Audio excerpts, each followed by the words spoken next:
এমন সুন্দর জীবন, এমন সুন্দর যৌবন, আহা শক্তির টাইমটা, জীবনের সক্ষমতার সময়। ছোটবেলা তো ভাইয়া দুর্বল, বৃদ্ধ বয়সটাও দুর্বল। তোমাদের অনেক কিশোর নওজোয়ান একজনের গায়েও চাদর নাই, কিন্তু মুরব্বী সবগুলোর গায়ে চাদর। দেখো চাকায়া, এই চাচারা তো আমার সব পরিচিত চাচা। অর্থ হইল এই বৃদ্ধের এই দুর্বলতা তাকে চাদর গায়ে দিতে বাধ্য করেছে। তার শরীরে শীতের অনুভূতিটা বেশি, ঠিক কিনা বলেন নাকি? কিন্তু তোমরা নওজোয়ান, তোমাদের অধিকাংশ কারো গায়ে চাদর নাই। তোমরা দেখো ভাইয়া, আমার গায়ে কোনো চাদরই নাই। তাইলে বুঝাইতে চাইলাম, এই শক্তির সময় যৌবন। যুবক চাইলে পাহাড় কাইটা সমান করতে পারবে, যুবক চাইলে সাগর নদী মাটি দিয়ে ভরাট করে দিতে পারে। একটা এলাকার যুবক ছেলেরা যদি চায়, সবার হাতে হাতে মদের বোতল পৌঁছাই দিতে পারবে। একটা সমাজের ছেলেরা যদি চায়, সবার হাতে হাতে নামাজের মুসল্লাও তুলে দিতে পারবে। অতএব ছেলেরা, তোমরা যারা যুবক আয়োজন করছো, আমি তোমাদের উৎসাহ দেই, একটু আগাও, এখানে থাইমা যাইও না। একটা মাহফিল করছি, এক ফোটলা বিরিয়ানি খাওয়াই দিছি, খালাস না বন্ধু, একটু আগাও। তোমরা আবার বসো, যে কয়জনে মাহফিলের আয়োজন করছো, তোমরা আবার বসো, যে আমরা কেমনে আটটু ভালো হইতে পারি, আটটু চরিত্রবান হইতে পারি, আমরা কেমনে নিজেরা নামাজ ধরতে পারি। একটু যদি হিম্মত করো যুবক, ইনশাআল্লাহ ভালো হবে। শনিবার দিন আমি আমার মাদ্রাসায়, এই শনিবারে সকাল 10টা থেকে বিকাল 4:30 পর্যন্ত, এইবারই প্রথমবার আমি আলাদা 16 বছর থেকে 30 বছরের নিচে যাদের বয়স, এই কিশোর যুবকদের জন্য আলাদা ইসলাহি মজলিসের আয়োজন করছিলাম। আমার শায়েখ আল্লামা মুফতি মুশতাকুর নবী সাহেব বয়ান করছেন, আল্লামা মুফতি আমজাদ হুসাইন সাহেব বয়ান করছেন, হযরত মাওলানা মুফতি ইউসুফ বিন ইকবাল বয়ান করছেন, আমাদের কুমিল্লা ক্যান্টনমেন্টের বড় একজন শিশু বিশেষজ্ঞ ডাক্তার মিজানুর রহমান, উনি বয়ান করছেন। আমি নিজে কিছু কথা বলছি। প্রায় 600 ছেলে এন্ট্রিভুক্ত আসছে, এখানে উপস্থিত হয়েছে 600। সন্দ্বীপে, চট্টগ্রামে আমরা প্রতি বছর সন্দ্বীপ যাই, সেখানে 4টা-5টা ছেলে ফজরের নামাজের জন্য, তারা বন্ধু, কলেজের ছেলে, 4-5 জন ছেলে মাত্র। ওরা একদিন সিদ্ধান্ত নিছিল, ওরা সবসময় ফজরের নামাজ পড়তো, তো ওরা একদিন সিদ্ধান্ত নিছে যে ফজরের পরে তারা সন্দ্বীপ তো সাগরের পারে, তো সাগরের পারে হাঁটতো তারা। তো তারা একদিন সিদ্ধান্ত নিছিল, আজ থেকে 1 বছর আগে, যে আমরা সকালবেলা না হাইটা, চলো আমরা বন্ধুদেরকে ফজরের জন্য জাগাই, ফজরের ক্যাম্পেইন করি, ফজরের জন্য গণসংযোগ করি। এই 4-5 জন ছেলে উদ্যোগ নিয়ে শুরু করছে। ঠিক 1 বছরের মেহনতে এই গত নভেম্বর, 24 সালের নভেম্বরে আমি গেছি মাহফিলে, ওইখানে তারা আমার লিস্টেড। ফজরের পরে আমি তাদের জন্য আলাদা বয়ান করছি, তাদের আলাদা মাহফিল হয়েছে ফজরের পরে। মানে রাতে আমি যেই প্যান্ডেলে ওয়াজ করছি, ওই প্যান্ডেলটা তারা সকালের জন্য আবার ভাড়া নিছে। বুঝেন না এই কথা? আমি ওখানে ছিলাম, আর ওখানে রাত্রে আসা যায় না, ওইটা সন্দ্বীপে স্পিড বোট দিয়ে আইতে যাইতে হয়, তো রাইতে আওয়ানোর সিস্টেম নাই, থাকতে হয়। এই জন্য ফজরের পরে আবার বয়ান করছি 1.5 ঘন্টা। তো ওরা, আমি বললাম এত ভোরে ছেলেরা আইবুনি, কয় হুজুর আসবে ইনশাআল্লাহ, আপনি দেখেন। তারা আমারে দেখাইছে কাগজে কলমে লিস্টেড করা, প্রায় 4,500 ছেলে এখন ফজরের নামাজ জামাতে পড়ে। যুবক চাইলে কি না পারে, যুবক চাইলে ভাঙতে পারে, যুবক চাইলে গড়তে পারে, যুবক চাইলে বুলডোজার দিয়ে সমান করে লাইতে পারে, সমান করে ফেলতে পারে। আবার সেই ভাঙার উপরে যুবক চাইলে গড়তেও পারে। আল্লাহ তাআলা নওজোয়ানের শরীরে অসম্ভব হিম্মত দান করছে, অসম্ভব হিম্মত। এই জন্য বাপ, আমি যুবক যারা, তাদেরকে উৎসাহিত করলাম। মহান আল্লাহ পাক রব্বুল আলামিন আমাদেরকে বলছেন, আমি তোমাদের ইমানদার, ইমান নিলাম, আমি ইমান দিছি বান্দা, আমি গত বছর যখন তাবলীগের সফরে ছিলাম দিনাজপুর জেলায়, গত বছর আগস্ট মাসে ৭২ বছর বয়স্ক একজন হিন্দু লোককে কালেমার দাওয়াত দিছিলাম। উনার 2 ছেলে মুসলমান, উনারে আমি 2.5 ঘন্টা কালেমার দাওয়াত দিছি। আমরা 3 জন আলেম মিলে কত অনুনয় বিনয় করছি, কাকুতি মিনতি করছি, কাঁদছি, চোখের পানি ফেলছি। একটা বার চাচা কালেমা পড়েন, আপনার ছেলে মুসলমান, ছেলের বউ মুসলমান, আপনার নাতি নাতনি সব মুসলমান, আপনি এখনো বসে আছেন কেন? আহা, এই ৭২ বছর হয়ে গেছে। বুড়া মিয়া কয় আমি ওটা বলবো না, বলে নাই। আমি আমার সাথীদের কাছে, আমার 26 জন সাথী নিয়ে চিল্লাই গেছি, 16 জন আলেম, এক চিল্লা সফরে 950 মানুষ আল্লাহর রাস্তায় বের হয়েছে চিল্লার জন্য। আলহামদুলিল্লাহ, আল্লাহই করাইছে। তো বলতেছিলাম, আমি সাথীদের কাছে এসে বলছিলাম যে দেখেন ৭২ বছর বয়স হয়ে গেছে, এক আল্লাহর বান্দা, তার জবান দিয়া কোনোদিন তার মালিকের নামটা বের হয়।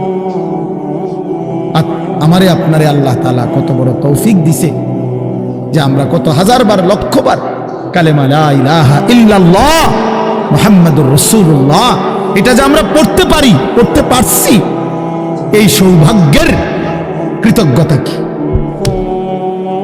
এটা যদি আল্লাহ আমগো জবান দিয়ে কোনোদিন না বলাইতো। কথা বলে না বাপ, এই ছেলেরা মিয়া, এই বাপ যারা নামাজ পড়ো না, আরে না ফরমান, তুই যদি হিন্দুর ঘরে জন্ম নিতি,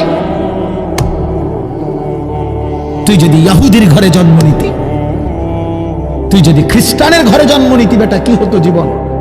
যদি কোনোদিন কালেমার আহ্বান না শুনতা। তুমি তো মুসলমানের ঘরে জন্ম নিয়া এভাবে ইমানকে ফেলে দিলা। মুসলমানের ঘরে জন্ম নিয়ে এভাবে নামাজকে প্রত্যাখ্যান করলা। ছি ছি ছি ছি, তোমারে দেখে তো হিন্দুও হাসবে, তোমারে দেখে তো ইহুদিও হাসবে, তোমারে দেখে তো খ্রিস্টানও হাসবে, যে দেখছো হয় নাকি শ্রেষ্ঠ জাতি, ওদের ধর্ম নাকি শ্রেষ্ঠ ধর্ম, ওদের ধর্ম কোরআন নাকি শ্রেষ্ঠ কিতাব, ওদের শ্রেষ্ঠ ধর্ম ওদেরই পছন্দ হয় না, ওদের শ্রেষ্ঠ কিতাব ওরাই পড়তে পারে না। তো এটা কিসের শ্রেষ্ঠ? কথা বলেন না। তাহলে আমি তো আমার ধর্মের অপমান। কথা বলেন না, আমি আমার ধর্মের অপমান না, আমি আমার কোরআনের অপমান। এজন্য তোমরা যারা বেনামাজি ছেলে, তোমরা ধর্মের অপমান। তোমাদের যাদের চুল বেঈমানের মতো, তোমরা মুসলমান ধর্মের অপমান। তোমাদের কারণে আমার ধর্ম লজ্জিত, তোমাদের কারণে ধর্ম বেইজ্জতি হয়েছে। তোমরা ইসলামকে অপমানিত করলা, আল্লাহকে অপমানিত করলা, আমার নবীর শ্রেষ্ঠতম 23 বছরের আদর্শকে তোমরা অপমানিত করলা। এই অপমানের বিচার আল্লাহ করবে, মনে রাখো, ছেড়ে দিবে না বাপ। আল্লাহ কোরআনে বলছে, বান্দা আমি 1 সেকেন্ড ছাড়বো না, আমি হিসাব নিব। তুমি আমারে কি মনে করছো বান্দা? বা দুগা খাওয়াইছি দেখে তুমি মনে করছো আমি মাতি না? হ্যাঁ, কিটা মনে করছো? এ পেশাব পায়খানার ভাত তুমি মনে করছো? আমি কিছুই বলবো না, কিছুই বলবো না। তুমি জানো না ফেরাউনকে শোয়াইছে কে? তুমি জানো না কারুনকে শোয়াই দিছে কে? তুমি জানো না নমরুদ সাদ্দাতকে নিশ্চিহ্ন করে দিয়েছে কে? তুমি শোনো নাই? তুমি আন্দাজ করো নাই আমি আল্লাহ কেমন? এই পৃথিবীর কত অবাধ্য জাতিকে আমি আল্লাহ ধ্বংস করে দিয়েছি, শোনো নাই? কই, গোটা পৃথিবীর সমস্ত আধুনিক প্রযুক্তি থাকার পরেও তো বাবা আমেরিকার ওই বেঈমানরা, ক্যালিফোর্নিয়ার লস অ্যাঞ্জেলস তাদের একটি স্টেট আগুনে দাবানলে পুরে ছাই হয়ে গেছে। লক্ষ লক্ষ কোটি কোটি মিলিয়ন বিলিয়ন ডলারের এক এক বিল্ডিং। আপনারা মুরব্বীরা মিলিয়ন বিলিয়ন ডলার কি তাই বুঝতেন না? কয়টা? আপনি 1 মিলিয়ন বিলিয়ন ডলার কত টাকা? কমপক্ষে 300 টাকার বেশি। মানে আপনি এটি বুঝতেন না, টেহাইনি এটা বুঝতেন না। কথা বুঝছেন কিনা? হ্যাঁ, আমরা কিতাবে পড়ছি এক বুজুর্গকে, হ্যাঁ, একটা জিনিস দামি ওনার কাছে ছিল, তো ওনার কাছে বলছি এটা আপনি বিক্রি করে দেন। কত মূল্য? উনি বলছে 100 দিরহাম, 100 টাকা। তখন উনি যখন বিক্রি করে দিছে, ওনারে 100 দিরহাম দিছে, তো অন্য কেউ ওনারে পরে বলছে, হায় হায় জনাব, আপনি তো বহুত বড় ঠকছেন, মাত্র 100 টাকা দাম চাইলেন, এটার দাম তো আরো অনেক। তো উনি বলছেন, আল্লাহর কসম, 100 টাকার উপরে, 100 দিরহামের উপরে কোনো সংখ্যা আছে? আমার তো এটা জানা নেই, আমার তো এর উপরে কিছু জানা নাই। আমার মেজো বোনের বিয়ে যখন হয়েছিল, মেজো বোন, আমি তখন প্রাইমারি শেষ করে মাদ্রাসায় ভর্তি হয়েছি, এই সময় আমার বোনের বিয়ে হয়েছে। তো বোন জামাই যখন ওই আগে ছোটবেলায় বিয়ের দিন বোন জামাই যখন আসছে, তখন শরবত খাওয়াইছি যে গেইটে নাকি, তখন কিছু টাকা দিতে হয় না, যে শরবত খাওয়ায় তারে। তো আমারে 100টা টাকা দিছে উনি প্রথম। তো এগুলা নাকি ওনার কাছে আরো টাকা ছিল, তো ওই আরো একটু সাফাসাফি করলে আরো দেয়, আরো কিছু দেয়, না মানলে আরো দেয়, এমনি এমনি নিয়ম ছিল। আমার 100 টাকা দিছে, আর এটা দেখে আমি একটা দৌড়ে আইয়ালাইছি। আমার পুরো মনে আছে, একটা কসম, আমার পুরো এখনো মনে হইলো আর এই কথাটা। আমার একবারে আমার ভাই, চাচাতো ভাইটাই বা অন্যরা এত দমকাইছে, বেউকুফ, 100 টাকা লইয়া দুধ দিয়ে আইয়ালাইছ। আমি বলছি, আমি তো আসলে এর চাইতে বেশি টাকা জীবনে আর দেখি নাই। তো বলতে চাইলাম, হাজার হাজার কোটি কোটি মিলিয়ন ডলারের এই বাড়ি ভবন, এগুলো পৃথিবীর সর্বাধুনিক প্রযুক্তি দিয়ে, অত্যাধুনিক প্রযুক্তি থাকা সত্ত্বেও, আধুনিক সরঞ্জামাদি থাকার পরেও বাপ আল্লাহর দেওয়া আযাবে আগুনে যখন জ্বলছে, এই কয়দিন হইল কোন বেঈমানে 1 সেকেন্ডের জন্য আগুন নিভাইতে পারে নাই। 14,000 ফায়ার সার্ভিস কর্মী একসাথে আপনার পানি দিছে, আরো বাড়ে, আগুন আরো বাড়ছে। তার মানে বোঝা গেল বাবা, পৃথিবীর কারো শক্তি মূলত কোনো শক্তি না, আল্লাহ শক্তির সামনে, আল্লাহর ফয়সালার সামনে। আল্লাহ যদি ভালো রাখে তাইলেই ভালো থাকা। হ্যাঁ, আপনার টাকা তো আছে 1000 কোটি টাকা, কিন্তু আপনার ফেডে অসুখ, আপনি টেহা দিয়ে কিনবেন। আপনার টাকা তো আছে লক্ষ কোটি টাকা, কিন্তু আপনার তো ডায়াবেটিস, আপনি কিনবেন টাকা দিয়ে কি করবেন? আপনি 7 রাজার ধন হইলেও কি লাভ হবে আপনার? এই জন্য আমি অনুরোধ করছি, আমরা মুমিন, আল্লাহ আমাদেরকে বলছে এটাই কথা, সকলেই আল্লাহর কথা শুনবে এটা জরুরি না, এবং সবার সৌভাগ্য হবে এটাও জরুরি। আসমানের ফয়সালা, আল্লাহ তাআলার ফয়সালা। আল্লাহর কথা বলতে পারা এটাও সৌভাগ্য, শুনতে পারা এটাও সৌভাগ্য, ইন্তেজাম করতে পারা এটাও সৌভাগ্য। যালিকা ফাদলুল্লাহি ইউতিহি মান ইয়াশা। আল্লাহ তাআলা বলছেন এটা আল্লাহ তাআলার ফজল, অনুগ্রহ, দয়া, তিনি যাকে ইচ্ছে করেন দিয়ে থাকেন, তিনি যাকে ইচ্ছে। হযরতে বেলাল রাদিয়াল্লাহু তাআলা ওনার বাড়ি মক্কা মদিনা না, অনেক দূরে, কিন্তু উনি মুসলমান হয়েছেন, সাহাবী হয়েছেন। হযরতে হুযাইফা নবীজির সাহাবী, ওনার বাড়ি মক্কা মদিনা না, ইয়ামান, উনি মুসলমান হয়েছেন, সাহাবী হয়েছে। হযরতে সালমান, ওনার বাড়ি মক্কা মদিনা না, ওনার বাড়ি ইরান, পারস্য, তো উনি সেখান থেকে আল্লাহ আনাইছেন, উনি কালেমাওয়ালা হয়েছে। হযরত আবু হুরায়রা রাদিয়াল্লাহু তাআলা, বিখ্যাত সাহাবী, সবাই নাম জানে, আবু হুরায়রার নাম সবাই জানেন না? উনিও কিন্তু মক্কা মদিনার মানুষ না, উনি দাউস গোত্র, এটা অনেক দূরে, কিন্তু সেখান থেকে আল্লাহ ওনাকে আনাইয়া মুসলমান হয়েছেন, সাহাবী হয়েছেন। কিন্তু আবু জেহেল বাড়ির কাছে, আল্লাহর ঘর কাবার সবচেয়ে কাছে, সর্বপ্রথম বাড়ি যার কাবা ঘরের পরে আবু জেহেলের বাড়ি। জানেন এটা? আবু জাহেলের ঘরের আগে কারো ঘর নেই, কারো ঘর ছিল না। নবীজির ঘরও আরো পিছনে ছিল, সবার ঘর পিছনে। কাবা ঘরের সবচেয়ে নিকটতম প্রতিবেশী ছিল আবু জাহেল। তো কি হয়েছে? কিন্তু বদনসিব আবুল আহাব কাছে ছিল, বঞ্চিত। এই জন্য এটা আসমানের ফয়সালা। এত কাছে থেকে বঞ্চিত হলো কেন? এত দূরের থেকে আসলো কেন? বুঝছেন না হিসাবটা? তাহলে মূলত ফয়সালাটা কার? ইউতিহি মান ইয়াশা। আল্লাহ বলছেন আমার অনুগ্রহ, আমার দয়া আমি যাকে ইচ্ছে করে দিয়ে থাকি, আমি যাকে ইচ্ছে করে দিয়ে থাকি। এই জন্য বললাম আর কি, আমি সবাই শুনতে পারবে, শুনবে এটা জরুরি না। আল্লাহ যাকে পছন্দ করে, ইচ্ছে করে, তাকে আল্লাহ তাআলা দ্বীনের বুঝ দান করে। হাদিসের মধ্যে আছে মাইয়ুরিদিল্লাহু বিহি খায়রান ইউফাক্কিহু ফিদ্দীন। আল্লাহ যার ভালো চান, কল্যাণ করতে চান, তাকেই আল্লাহ তাআলা দ্বীনের বুঝ দান করে, দ্বীনের বুঝ দান করে। নবীজি বলেন ইজা আরাদাল্লাহু বিআবদিন খায়রান ইস্তা'মালাহু। আল্লাহ যখন তার কোনো বান্দার ব্যাপারে ভালোর ফয়সালা করে, তো আল্লাহ তাআলা তাকে কাজে লাগান। সাহাবীরা জিজ্ঞেস করছে কিভাবে কাজে লাগায়? কাইফা ইস্তা'মিলুহু, হে আল্লাহ রাসূল আল্লাহ তাকে কাজে লাগান কিভাবে? তো নবীজি বলেন ইউওয়াফিকুহু লিআমালিন ক্বাবলাল মাউত। আল্লাহ যাকে ভালো চান তাকে মৃত্যুর আগে আগে নেক আমল করার তৌফিক দান করেন।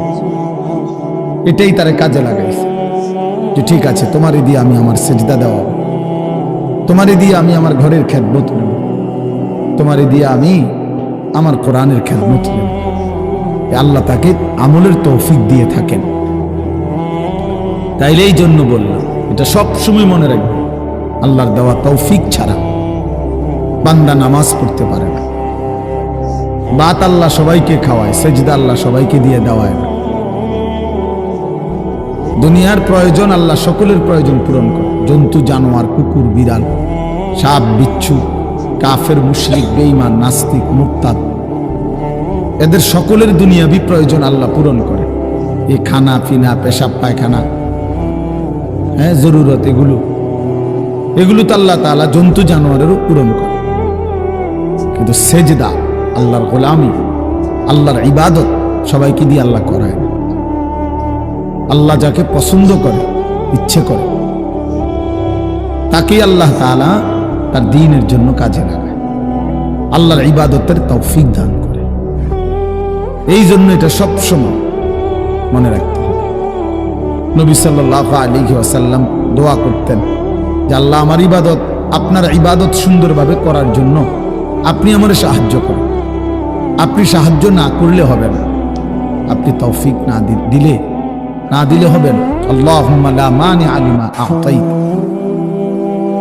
আপনি দিলে বাধা দিবে কে? আপনি না দিলে দিবে কে? আপনাকে বাদ দিয়ে কারো কোনো চেষ্টায় কি লাভ হবে? কোনো লাভ হবে না। এই জন্য এটা অনেক বড় ইহসান, আল্লাহ তাআলার দয়া। আল্লাহ যাকে পছন্দ করে, ইচ্ছে করে, দয়া করে, আল্লাহর ইচ্ছা হয় আল্লাহ তাকে কোরআন পড়তে দেয়, দ্বীন মানতে দেয়, আল্লাহকে সেজদা করতে দেয়। আর এমনি বাকিদেরকে আল্লাহ খাওয়ায় পড়ায়, এটা একটা কমন ব্যাপার। আল্লাহ তাআলা বলছেন আমি অনুগত অবাধ্য সবাইকেই খাওয়াই। কাফের মুশরিক বেঈমান কারো রিজিক দুনিয়াবি আমি আটকাই না। এই জন্য আল্লাহ তাআলা ফেরাউনকেও রিজিক দিছে, মুসা নবীকেও রিজিক দিছে না? নমরুদকেও রিজিক দিছে, ইব্রাহিম আলাইহিস সালামকেও রিজিক দিছে। আল্লাহ তাআলা আবু জেহেল আবু লাহাবকেও রিজিক দিছে, নবী সাল্লাল্লাহু আলাইহি ওয়াসাল্লামকেও রিজিক দিছে। তাহলে দুনিয়ার প্রয়োজন সকলের পূরণ করছে, সকলের। কিন্তু আখিরাত সমান না, আখিরাত ভিন্ন। আখিরাত শুধুই ঈমানদারের। পরকালের সুখ শান্তি নিয়ামত শুধুই ঈমানদারের, শুধুই সেজদাওয়ালার। কোরআন শরীফে আছে আল্লাহ তাআলা বলবে কুলু ওয়াশরাবু হানিআম বিমা কুনতুম তা'মালুন। আমার বান্দা বিগত জীবন দুনিয়াতে যে আমল করছো তার বিনিময়ে আজকে জান্নাতে খাও, পান করো, ওগুলোর বিনিময়। কুলু ওয়াশরাবু হানিআম বিমা আসলাফতুম ফিল আইয়ামিল খালিয়া। আল্লাহ বলেন, জান্নাতীকে বলবে, বান্দা নিশ্চিন্তে আরামসে দুনিয়ার জীবন যে তুমি নেক আমল করেছো তার বিনিময়ে আজকে আরামসে নিশ্চিন্তে নির্বিঘ্নে আমার জান্নাতে খাও এবং পান করো। জাযাআম বিমা কানু ইয়ামালুন। আল্লাহ তাআলা বলেন, জান্নাতের এই নিয়ামত বান্দা তোমাকে দিলাম কিসের বিনিময়ে? জাযাআম বিমা কানু ইয়ামালুন, ওই যে দুনিয়ায় আমল করেছিলে তার বিনিময়। এ তোমার সেজদার বিনিময়, এ তোমার রুকুর বিনিময়, এটা তোমার জিকিরের বিনিময়, আমার গোলামের বিনিময়, আমার বন্দিগির বিনিময়। এই জন্য আখিরাত শুধুই মুমিনের জন্য, পরকাল শুধুই ঈমানদারের জন্য। এই জন্য আল্লাহ তাআলার তৌফিক ছাড়া বান্দা আমল করতে পারে না, নামাজ পড়তে পারে না, সেজদা দিতে পারে না। কত ছেলে দেখেন না, চোখের সামনে এক ওয়াক্ত নামাজ পড়ে না, জানেও না সে মানুষের বাচ্চা নাকি জানোয়ার, এটাও জানে, হাইওয়ান কিনা না মানুষ বলতে পারে। কে পাঠাইলো, কেন পাঠাইলো, কে সৃষ্টি করলো, কেন সৃষ্টি করলো, কি জন্য আসলো, কিচ্ছু জানে, কিছুই জানে না। লক্ষ্য উদ্দেশ্যহীন, গন্তব্যহীন এক পাগল, মাতাল, ছাগল, যা মন চায় তাই করে, যা মন চায়। এটা জিন্দিগি আর কি। এটা লক্ষ্য উদ্দেশ্যহীন জীবন, জন্তু জানোয়ারের জীবন। মুসলমান তো তাকে বলে যার সুনির্দিষ্ট গন্তব্য জানা আছে। ইমানদারের গন্তব্য জানা আছে যে আমার গন্তব্য কোথায়, আমার এটা হায়াত, এরপরে আমার মৃত্যু, কবর, এরপরে আমার হাসরের মাঠ, এরপরে আমার মিজান, হিসাব, এরপরে আমার ফুলসেরাত, এরপরে আমার জান্নাত। আমার টার্গেট জানা আছে, আমার গন্তব্য জানা আছে। আমি থামবো সেদিন, জান্নাতে যাব যেদিন। আমার টেনশন দূর হবে সেদিন, আমি জান্নাতে ঢুকবো যেদিন। وقالوا الحمد لله الذي أذهب عنا الحزن। কোরআনুল কারীমের মধ্যে আছে, আল্লাহ তাআলা বলেন, জান্নাতি বান্দা জান্নাতে ঢুকে বলবে, আল্লাহ আপনার প্রশংসা করছি, আজকেই আমার চিন্তা পেরেশানি জীবনের তরে শেষ হলো। আজ আমি জান্নাতে ঢুকলাম, এবার আমি নিশ্চিন্ত হলাম, নিশ্চিন্ত হলাম, আর কোনোদিন এই জান্নাত থেকে বের হতে হবে। আল্লাহ তাআলা বলছেন, আর কখনোই এখান থেকে বের হইতে হবে না। খালিদিনা ফিহা আবাদা, চিরস্থায়ী। চলেন বাপ, এই জন্য বললাম নিজেদের ছেলে, নিজেদের মেয়ে, নিজেরাও ইনসাফের সাথে ভাইবেন যে আপনি আখিরাত চিনেন কিনা। আপনার ছেলে মেয়েগুলো যেই জীবন পরিচালনা করতেছে, এতে কি মনে হয়, এতটুকু আন্দাজ করা উচিত যে আমার ছেলে আসলে আখিরাত চিনে কিনা, আমার ছেলের সামনে কোনো গন্তব্য আছে কিনা, নাকি এই মোবাইল, নারী, ছবি, জেনা, ব্যভিচার, মদ, জুয়া, নাচ, গান, উলঙ্গ দৃশ্য, হালাল হারামের কোনো বাজ বিচার নাই, পাক নাফাকের কোনো বাজ বিচার নাই, লজ্জা শরম হায়া কিচ্ছু নাই। যখন যা মন চায় খাইতেছে, হ্যাঁ, যা মন চায় তাই করতেছে। তো এই খামখেয়ালি জীবন, যখন যা মন চায় তাই, হালাল হারাম, জায়েজ না জায়েজের জীবন, যার পার্থক্য নাই, আল্লাহ তাআলা কোরআনে বলছে তার উদাহরণ হলো ফামাসালুহু কামাসালিল কাল, কুত্তার মতো। হ্যাঁ, এটা কোরআন শরীফের আয়াত। ওই জীবন কুত্তার জীবন, কুকুরের জীবন। এজন্য আমি সবসময় এটা বুঝি, বেনামাজির জিন্দেগি কুত্তার জিন্দেগি। এই ফজরের নামাজ না পড়ে যে জানোয়ারগুলো ঘুমায় থাকে, এগুলা কুকুরের জিন্দেগি। খালাস। এই সুদখোরগুলো যে জিন্দেগি কাটায়, এগুলো কুকুরের জিন্দেগি। এই হারামখোরগুলো যে জীবন কাটায় এটা জানোয়ারের জীবন। কোরআন শরীফের আয়াত এটা। ওয়াত্তাবাআ হাওয়াহু ফামাসালুহু কামাসালিল কালব। আল্লাহ বলছে মনের ইচ্ছা মতো যে চলে, আল্লাহর হুকুমের পরোয়া করে না, হালাল হারাম এর পার্থক্য যে মানে না, আল্লাহ বলছে তার উদাহরণ কামাসালিল কালব, কুত্তার মতো, কুকুরের মতো। ইন তাহমিল আলাইহি ইয়ালহাস আও তাতরুকহু ইয়ালহাস। আল্লাহ বলছে কুকুরের স্বভাব, দৌড়ানি দিলেও জিহ্বা লম্বা করে হাঁফায়, ছেড়ে দিল দাঁড়ায়া দাঁড়ায়া জিহ্বা লম্বা করে হাঁফায়, জিহ্বা লম্বা করে হাঁফায়, এমন করে। এ কুকুরের স্বভাব। পেলেও অতৃপ্ত, না পেলেও অতৃপ্ত, থাকলেও অশান্তি, না থাকলেও অশান্তি। কারণ হারাম করছে, নাফরমান যে, আল্লাহর অবাধ্য যে, পাক নাফাক, হালাল হারাম, যার কাছে সুদ আর ব্যবসা একই রকম মনে হয়, সে কি মানুষ নাকি?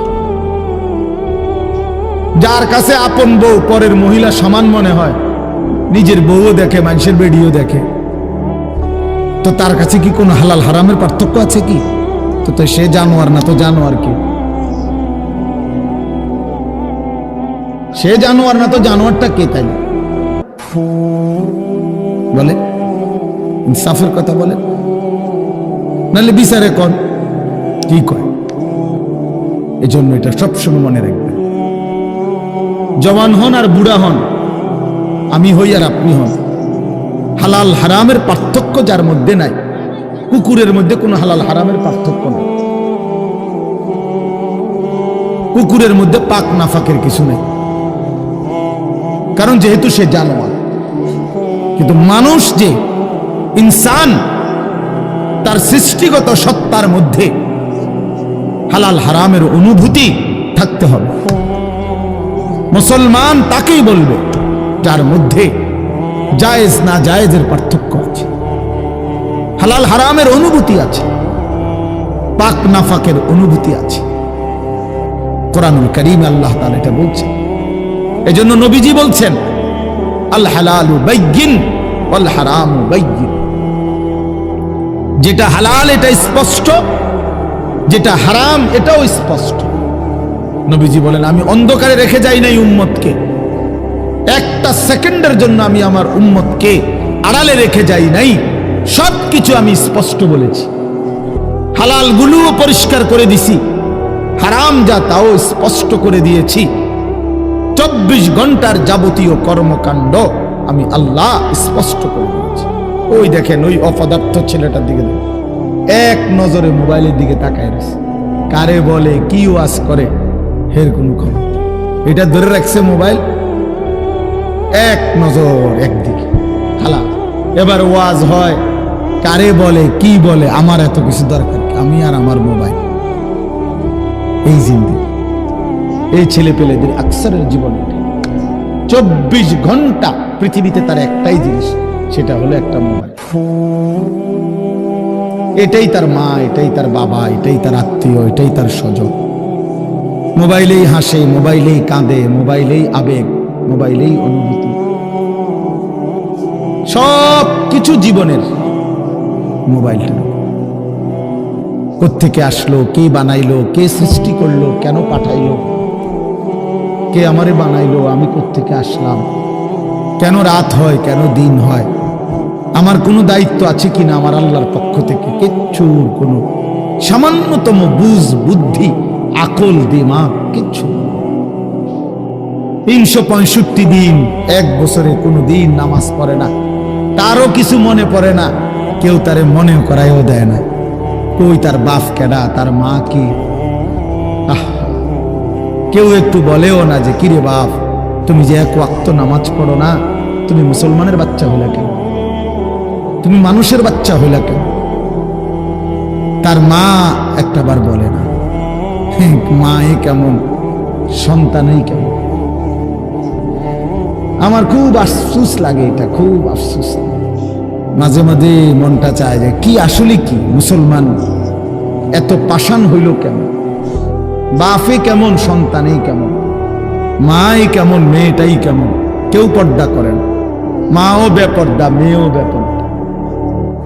বাপ ফুজি ছেলে মেয়ে সবাই মিলে টেলিভিশন চায়, একসাথে নাচ গান নর্তকীর ছবি নাটক সিনেমা দেখতেছে। ছি ছি ছি ছি, কত নিকৃষ্ট মুসলমান, কত বেশরম বেহায়া নির্লজ্জ হইলে এত বড় বেশরম হইতে পারে? আত্মমর্যাদা, আত্মসম্মান, লজ্জা যদি এক বিন্দু থাকতো তাহলে তো বাবা জিজ্ঞেস করতো যে কিরে বাপ, তুই মুসলমানের ঘরে জন্ম নিয়া এক ওয়াক্ত নামাজ পড়ে না, তুই কেমনে রে আমি মুসলমানের সন্তান হইলি? তুই মুসলমানের ঘরে সন্তান হইলি কেমন? আরে এইটা তো আগে বুঝাপড়া করার বিষয় ছিল। তোর বিদেশ, তোর চাকরি, তোর দাখিল, তোর এসএসসি বেড়া এডি বাদ দে বেড়া, থো বেড়া এডি পরের কথা বেড়া। আগে তুই মুসলমানের বাচ্চা কিনা আগে এটা বল বেটা। তোর নামাজের বুঝাপড়া কর আগে বেটা। কিসের তোর বিদেশ, আবার কিসের তোর দেশ? তোর চাকরি দিয়ে আমি করব কি? তোর ব্যবসা দিয়ে আমি করব কি? তোর উপার্জন খাইয়া আমি করব কি বেটা? তুই তো হারাম কর, তুই তো নাফরমান। এতটুকু যদি বিবেক বাবার না থাকে, সেটা কেমন বাপ? এ কেমন অভিভাবক? এ কেমন মুসলমান মা বাবা যাদের হৃদয়ে এ কথা আসলো না? আপনার তো উচিত ছিল আগে এই বুঝাপড়া করা। আগে ছেলের সাথেই বুঝাপড়া করেন। তুই মুসলমানের বাচ্চা কিনা আগে এটা বল। মুসলমানের বাচ্চা 16 বছরে এক ওয়াক্ত নামাজ ছাড়া থাকে কেন? কথা বলেন, ইনসাফ কি বলে? ইনসাফের কথা বলেন, বিচারের কথা বলেন। ছেলেগুলোকে আপনারা এভাবে ছেড়ে দিলেন, আর তোমরা ছেলেরাও বাবা এভাবে নষ্ট হয়ে গেল। অনাদরে, অবহেলায় এমন সুন্দর জীবন, এমন সুন্দর যৌবন, শরীর স্বাস্থ্য সব শেষ করে দিলাম। একবারও মনে পড়লো না তোমারও তো শেষ আছে বাপ। রাত যেমন ভোর হয়, দিন যেমন রাত হয়, তোমারও হায়াতও একদিন শেষ হয়। প্রতি ঘন্টা মিনিট সেকেন্ড যায় মানে তোমার হায়াত যায়, আমার হায়াত যায়, ঠিক না? তো আল্লাহ আমাদেরকে বুঝ দান করেন। এজন্য বাপ আমরা ভাবা উচিত, আমাদের এটা ফিকির করা উচিত। ছোটরাও বড়রাও মাঝ বয়সীরাও এত লাগাম ছাড়া মানুষ হয় না। মুসলমানের জীবন এত বড় জন্তু জানোয়ারের মতো হওয়ার কথা না বাবা। হ্যাঁ, গুনাহ হইতে পারে, গুনাহ আমারও আছে, আপনাদেরও আছে, গুনাহ হইতে পারে, হবে। সেটা হলো হুচট খাওয়া। মানে চলার পথে আমি 10 কিলো পথ হাঁটলাম, আমি 30 কিলো পথ গেছি এক জায়গা থেকে আরেক জায়গায়। তো এই চলার পথে হয়তো একবার আধবার পড়ে যাইতে পারি, পিছলা খাইতে পারি, ঠিক আছে, এটা হইতে পারে। কিন্তু আমি বুঝি 30 কিলোমিটার একেবারেই ফিরে রইলাম, পিছলা খাইয়া রইলাম। তাহলে ভুল আমার হইতে পারে, গুনাহ আমার হইতে পারে। আমার 6 মাসে কোনোদিন নামাজ ছুটে যাইতে পারে। আমি জীবন চলার পথে কখনো কাউকে রাগ করতে পারি, গালি দিয়া লাইতে পারি। এটা তো হওয়া স্বাভাবিক, হইতে পারে। কিন্তু লাগাতার প্রতিদিন একরকম, এটা মুসলমান? কথা বুঝছেন কিনা আমার? আপনি বুঝি এখানে প্রত্যেকদিন মিশা কথা কইবেন, আপনি বুঝি প্রতিদিন সুদ খাইবেন, আপনি বুঝি প্রত্যেক দিন ওজনে কম দিবেন, এটা বুঝি মুসলমান? আপনি বুঝি একদিনও নামাজ পড়তেন না, আপনি বুঝি 365 দিনে কোনোদিন ফজরের নামাজ পড়তেন না, এটা মুসলমান? তো এটা তো হুচট খাওয়া না, এটা তো গাদ্দারি, এটা তো ইচ্ছা করে ঠান্ডা মাথায় ধীরে সুস্থে ভেবে চিনতে আল্লাহর সাথে গাদ্দারি করতেছে। আল্লাহরে বুড়া আঙ্গুল দেখাইতেছে যে দেখো কইলা কেন সেজদা দিতাম না, চাই কিতা করতাম। আল্লাহ বলবে অসুবিধা নাই বান্দা, বাতে না খাও, আর তো বেশি কিছু না, দুগা খানাই তো খাও আর ঘুম যাও, খানা তো কুত্তাও খায়। তবে মনে রাখো, কবরে আইসো, একটা লাথি দেওয়া ফেরেশতারে দিয়া, একটা লাথি, এক লাথিতে বুঝবা আমার নাফরমানির শাস্তি কি। কাল্লা সাউফা তা'লামুন সুম্মা কাল্লা সাউফা তা'লামুন। আল্লাহ বলে, বান্দা কবরে আইসো, আমি বুঝায় দেব আমার নাফরমানির শাস্তিটা কি। ফেরেশতা দুই কান বরাবর। আল্লাহর নবী বলছেন, নাফরমানের কবরে ফেরেশতা ফায়াদরিবু দারবাতান বাইনা উযুনাইহি, দুইটা কান বরাবর ঘাড়ের মধ্যে প্রত্যেকটা আঘাত করবে লোহার হাতুড়ি দিয়ে। ফায়াসিহু সাইহাতান, নাফরমান কবরে এত জোরে চিৎকার করবে, ইয়াসমাউহা মান ইয়ালিহি ইল্লা সাকালাইন। আল্লাহর নবী বলেন, দুনিয়াবাসী মানুষ এবং জিন ব্যতীত আল্লাহর সব সৃষ্টি ওই বেঈমানের কবরের চিৎকার শুনতে পাবে, এমন জোরে চিৎকার দিবে। একটা একটা আঘাত এভাবেই চলবে কিয়ামত পর্যন্ত, এভাবেই চলবে কিয়ামত পর্যন্ত। আল্লাহর নবী সাল্লাল্লাহু আলাইহি ওয়াসাল্লাম বলেন, নাফরমান পাপীকে যখন কবরে রাখা হবে, তিনটা প্রশ্নের উত্তর যখন নাফরমান দিতে পারবে না, সাথে সাথে কবর তারে এত জোরে একটা চাপ দিবে, একটা চাপ দিয়া ডান পাশের মাটি বাম দিকে, বাম দিকের মাটি ডান পাশে চলে আসবে, হাত্তা তাখতালিফা আদলাউহু। আল্লাহর নবী বলেন, ডান পাশের পাঁজরের হাড্ডি ভাইঙ্গা বাম পাশে ঢুকে যাবে, বাম পাশের হাড্ডিগুলো ভাইঙ্গা ডান পাশে ঢুকে যাবে। নবীজি দেখায়া দিছে, হাত্তা তাখতালিফা আদলাউহু, এইভাবে দুই আঙ্গুল একটা যেমন আরেকটার মধ্যে ঢুকে যায়। আল্লাহর নবী বলেন, এভাবে পাঁজরের হাড্ডি একটা আরেকটার মধ্যে ঢুকে যাবে। কি বাপ মনে করছো তোমারে এমনে এমনে ছেড়ে দিব? কি মনে করছো যার ভাত খাইলা তার বুঝি হিসাব দিতে হবে না? কি মনে করছো মুফত এটা? হ্যাঁ, কার পানি পান করেছো, কার ভাত খেয়েছো, কার আসমান, কার জমিন, কার চন্দ্র, কার সূর্য ব্যবহার করেছো বান্দা?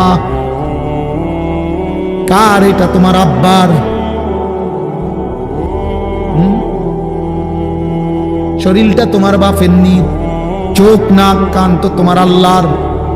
আলাম নাজআল লাহু আইনাইন ওয়া লিসানান ওয়া শাফাতাইন। আল্লাহ বলে, বলো না বান্দা, আমি কি দুইটা চোখ দেই নাই? ওহ বাবা, কথা কই, আমি কি জিহ্বাটা দেই নাই? আমি কি দুইটা ঠোঁট দেই নাই? তো উত্তরে কি বলবেন যে না দেন নাই? কি বলবেন? কথা বলেন। এই কথা বলার হিম্মত আছে কারো যে আল্লাহ আপনি চোখ দেন নাই, আপনি ঠোঁট দেন নাই? কারো সাহস আছে কিনা এটা বলার? তাইলে আল্লাহই তো দিয়েছেন। আলাম নুসিহ জিসমাকা, হাদিসে আছে নবীজি বলেন, আল্লাহ জিজ্ঞেস করবে হাসরের মাঠে, বান্দা বলো না আমি কি তোমার শরীরটা সুস্থ রাখি নাই? ওয়া নুরবিকা মিনাল মা, আমি কি প্রতিবার তৃষ্ণার্ত অবস্থায় তোমারে আমি আল্লাহই তো, আমি কি পানি পান করাই নাই? আমি তো পানি পান করিয়েছিলাম, আমি তো তৃষ্ণা নিবারণ করেছিলাম, আমি তো ক্ষুধার চাহিদা পূরণ করেছিলাম, আমি তো কায়নাতের সূর্য চন্দ্র আলো বাতাস দিয়েছিলাম। ওয়াজআলনা নাওমাকুম সুবাতা, আল্লাহ বলে সারা দিনের ক্লান্তি দূর করার জন্য রাত্রি গভীরের ঘুম আমি আল্লাহই তো বানিয়েছি। ওয়াজআলনাল লাইলা লিবাসা, অন্ধকার কালো চাদর দিয়ে ঢেকে পৃথিবীটাকে অন্ধকারাচ্ছন্ন করে দিয়েছি আমি আল্লাহই তোমার ঘুমের উপযুক্ত পরিবেশের জন্য। আবার দিনের বেলা আলোকিত করে দিয়েছি তোমার উপার্জনের সুবিধার জন্য। রাতে তুমি ঘুমাইবার জন্য অন্ধকার করে দিয়েছি। দিনে তুমি রোজগার করবা এই জন্য আলোকিত করে দিয়েছি। সুবহানাল্লাহ। ওয়াজআলনান নাহারা মাআশা, উপার্জনের জন্য দিন বানিয়েছি, ঘুমাইবার জন্য রাত বানিয়েছি। ওয়াজআলনা সিরাজান ওয়াহাজা, একটা উজ্জ্বল সূর্য আমি আল্লাহই বানিয়েছি। وأنزلنا من المعصرات ماء ثجاجا, জমাট বাঁধা মেঘ থেকে আমি আল্লাহ অঝোর ধারায় বৃষ্টি নামিয়েছি। এই জমিনটাকে সিক্ত নরম করেছি, ছোট্ট ছোট্ট ছিদ্র বানিয়েছি। তোমার অনাদরে ফেলে দেওয়া দানা আমি আল্লাহ কুদরতি স্বয়ংক্রিয় মেশিন দিয়ে আমি আল্লাহ জমিনের নিচে আমি নিয়ে এসেছি। কয়দিন পরে আবার আমি আল্লাহ সেই ছোট্ট দানা থেকে নতুন গাছ বের করে দিয়েছি। লিনুখরিজা বিহি হাব্বান ওয়া নাবাতা, তাহলে রিজিকের ব্যবস্থা আমি করলাম, ঘুমের ব্যবস্থা আমি করলাম, উপার্জনের পরিবেশ আমি করে দিলাম, শরীর স্বাস্থ্য জীবন যৌবন আমি দিলাম। আমি কেন সেজদা পেলাম না? আল্লাহ যদি বলে বান্দা আমি কি অপরাধ করলাম, আমি তোমারে এত কিছু দিয়ে আমি কি অন্যায়টা করলাম যেই অপরাধের কারণে তুমি আমারে সেজদা দিলা না? কি বলবা যুবক? নাফরমান যুবক কি বলবা? অসভ্য যুবক যে নামাজ পড়ো না, হায়ওয়ান তুমি কি বলবা? তুমি মানুষ না জানোয়ার? বেনামাজি তুই মানুষ না জানোয়ার? বল, মানুষ না জানোয়ার? বল বেটা। অনেক বেহায়া এখনো হাসে এইখানে, এত বড় অসভ্য বেহায়া, এই বেহায়া এখনো হাসে। চিন্তা করছেন? হ্যাঁ, এত বড়, এত নির্লজ্জ, এত বড় অসভ্য যে এখনো হাসে। অর্থ হইল আমারই কয়, বুঝেন নাই? বুঝতেছে সে আমারই কয়। আহ আহ, আমার মনে হয় কুকুরে কইলে কুকুর মাথা নামাইলে। আহা, আমাদের সন্তানদের হালাত কত নাজুক, চিন্তা করে দেখে। মুসলিম সমাজে বসবাস করে, বাপ মুসলমান, মা মুসলমান, চারিদিকে মসজিদ, চারিদিকে মাদ্রাসা, কত দাড়িওয়ালা, টুপিওয়ালা, পাঞ্জাবিওয়ালা প্রতিদিন মসজিদের মিনারা থেকে উচ্চ কণ্ঠে মাইকের হর্ন দিয়ে আজান হইতেছে। এত বেশি মাইক, হর্ন, মসজিদ, মাদ্রাসার পরিবেশের মাঝখানে থাইকাও এটা কত বড় গাদ্দার, কত বড় গাদ্দারা নাফরমান। এত সুন্দর চারদিকে মসজিদ, মাদ্রাসা, আলেম ওলামা, দাড়ি, টুপি, মাদ্রাসার পরিবেশের ভেতরে থাইকাও জানোয়ারে একটা সেজদা দেয় না। কত বড় নিকৃষ্ট জানোয়ার, চিন্তা করছে? এই বাপ, এমন সন্তান পাইলা কবরে যাই আফসোস ছাড়ার কিচ্ছু নেই। আজকে যদি এই আফ্রিকার জঙ্গলে থাকতো তাহলে হয়তো যে বাবা এত বড় আফ্রিকার জঙ্গলে ছিলাম যেখানে কোনো দিন কোনো আজান হয় নাই, যেখানে কোনো মসজিদ দেখি নাই, মাদ্রাসা দেখি নাই, আল্লাহ চিনব কোত্থেকে? আমি তো আফ্রিকার জঙ্গলের ভিতরে থাকতাম। বলেন, একটা ছেলে বলেন, এই ছেলেগুলো বেনামাজি যে ছেলেগুলো, এদেরকে জিজ্ঞাসা করেন যে বাবা তুই কি আল্লাহ চিনলি না, না রাসূল চিনলি না? তুমি বাবা কি মসজিদ চিনলা না, মাদ্রাসা চিনলা না? কোনদিন কি কোরআন দেখলা না? কারো লাশ, কারো জানাজা, কারো কবর কিছুই দেখো নাই? কিচ্ছুই তোমার কলজার মধ্যে কোনো এক বিন্দু কোনো বিবেক অনুভূতি জাগাইলো না? শুধু নারী, শুধু একটা মোবাইল, শুধু একটা ছবি, শুধু একটা অশ্লীল দৃশ্যের কাছে হেরে গেলা? ছেলেরা বলো বাবা, তোমরা বলো, কার কাছে হাইরা গেলা? কেমনে হাইরা গেলা তুমি? তোমার বাপ মুসলমান, মা মুসলমান, তোমার ঘর মুসলমান, তোমার দাদা দাদি, নানা নানি, চাচা মামা, ফুফা খালু সব মুসলমান। তোমার এলাকার চারদিকে আজান হয়, তোমার মহল্লার প্রত্যেক গলিতে গলিতে মাদ্রাসা আছে, কোরআনের ঘর আছে, তোমারই কোনো না কোনো চাচাতো ভাই, মামাতো ভাই, ফুফাতো ভাই, আত্মীয় কেউ না কেউ হাফেজে কোরআন আছে, আছে না? তালেবে ইলম আছে, মাদ্রাসায় পড়ুয়া আছে। এত কিছু দেখার পরেও যার কলিজায় এক ওয়াক্ত নামাজ পড়তে মন চায় না, তার দিল পাথরের চাইতে শক্ত, তার দিল জন্তু জানোয়ারের দিলের চাইতে নিকৃষ্ট। কারণ এ বড় শক্ত হারামি, মনে রাখি। সে কিছুই মনে করে না আল্লাহকে, কিছুই মনে।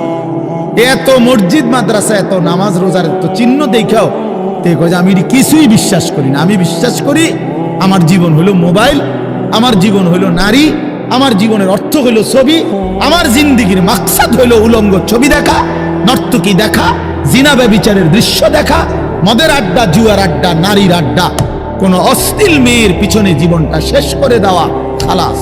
আমি বুঝছি এটাই জীবন।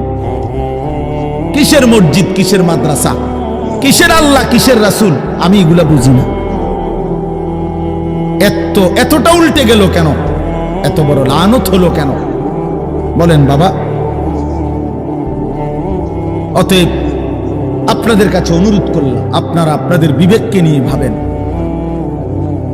তোমরা ছেলেরাও বাবা রাগ হইও না, বুঝতে শিখো বাবা। কে ফিরাবে তোমাদেরকে? কে ফিরাবে? কে ফিরাবে? কে ফিরাবে বাপ? তোমরা কি কোনোদিন মরবা না? আজ যদি মৃত্যু হয়, এই বেনামাজি জিন্দিগি নিয়ে কেমনে কবরে যাইবা? টিকবা কেমনে? এই নাফরমানের জিন্দিগি নিয়ে কেমনে টিকবা? এই জন্য আমরা প্রত্যেকেই প্রস্তুতি নেই।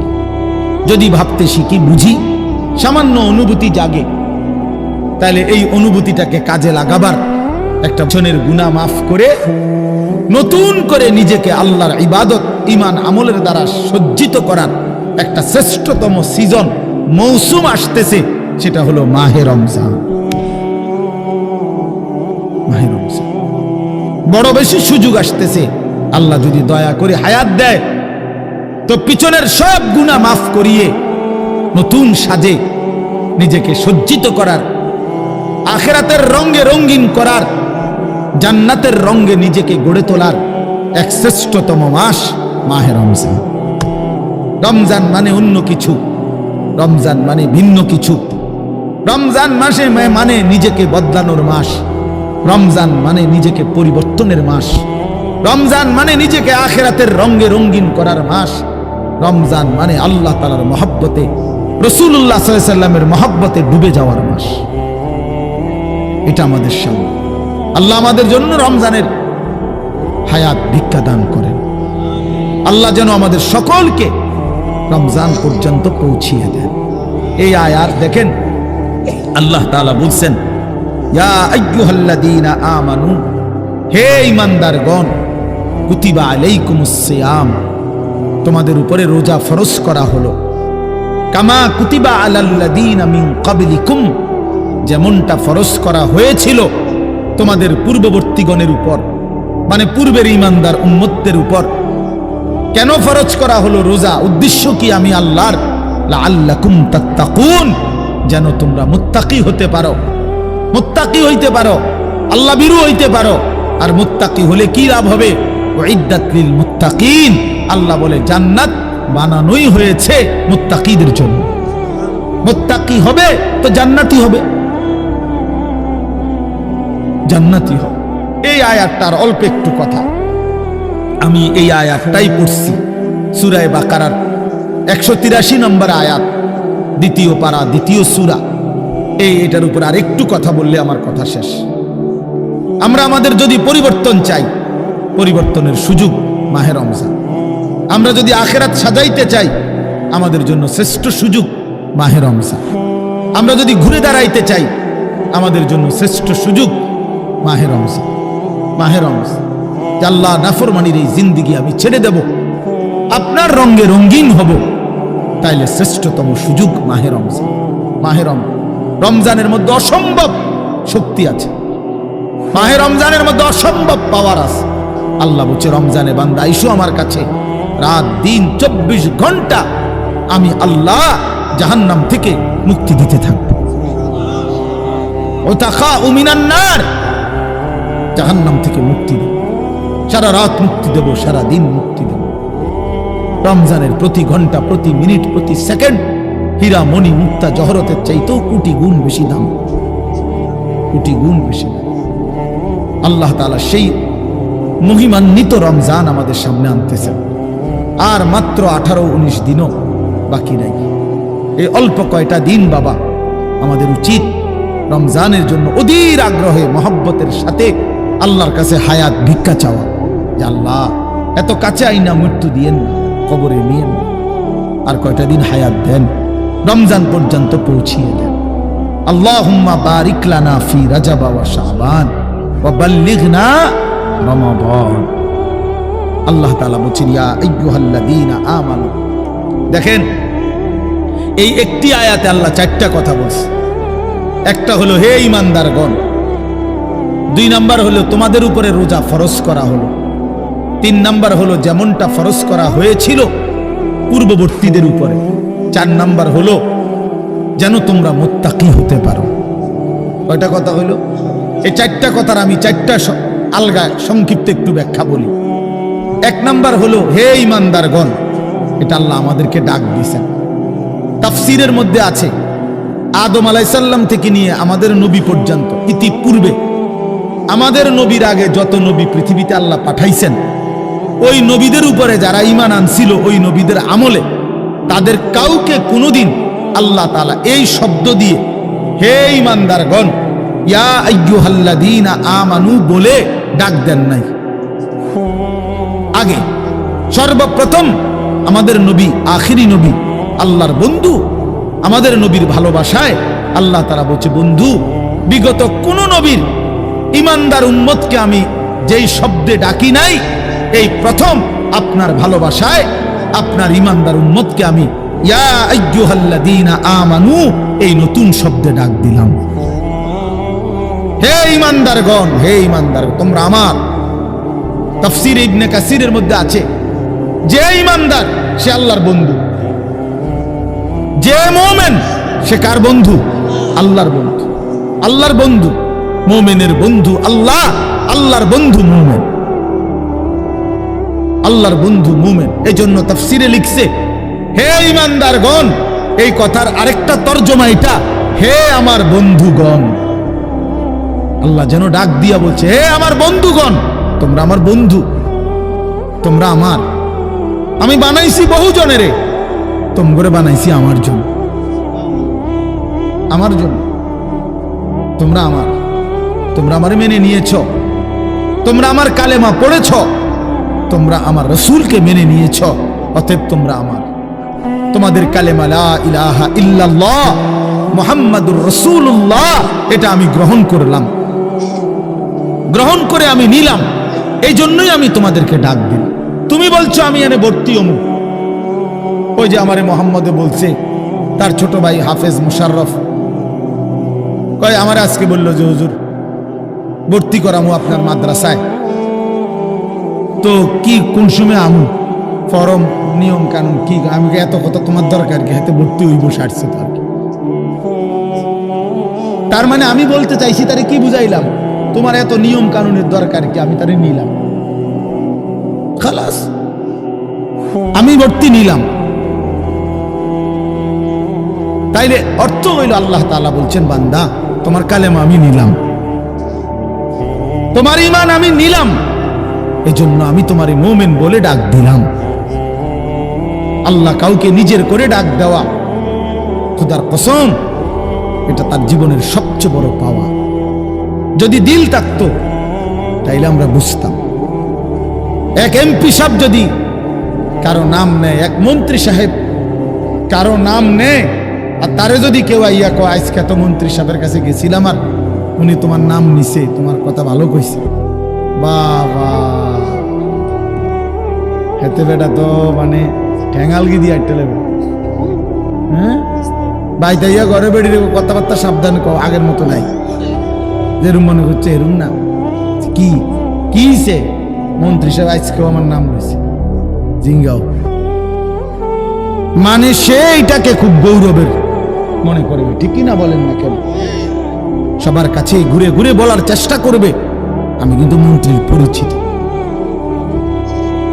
হাদিসের মধ্যে আছে এক সাহাবী উবাই ইবনে কাব রাদিয়াল্লাহু তাআলা আনহু, সাহাবীদের মধ্যে নবীজির সবচেয়ে সুন্দর কোরআন শরীফ পড়তেন যিনি, ওনার নাম হলো উবাই ইবনে কাব। তো এই উনি নবীজি একদিন উনাকে বলছেন, এই সাহাবীকে, যে উবাই এদিকে আসো, তুমি আমারে কোরআন শরীফ পড়ে শোনাও। বুঝছেন? তখন ওই সাহাবী একটু লজ্জিত হয়ে বলতেছি, ইয়া রাসূলুল্লাহ, আমি আপনার সামনে কোরআন পড়বো? অথচ কোরআন তো আমরা আপনার থেকেই শুনি, কোরআন আপনার উপরেই নাজিল হয়, আমি কোন সাহসে আপনার সামনে কোরআন পড়ি? তো নবীজি বললেন, শুনো, মহান আল্লাহ পাক রব্বুল আলামিন জিব্রাইল পাঠাইয়া তোমার নাম নিয়া বলছে তোমার কাছ থেকে আমি কোরআন শুনতে। এই আমরা স্পষ্ট হাদিসে পড়ছি, বিশ্বাস করেন। এই সাহাবী এটা শুই না 3 বার জিজ্ঞাসা করছে নবীজিরে, আওয়াসাম্মানি আল্লাহ, ইয়া রাসূলুল্লাহ বললেন কি আমার আল্লাহ আমার নাম নিছে? আমার নাম? আর কোন কি আপনি? নবীজি বলল, হ তোমার নামে তো নিছে।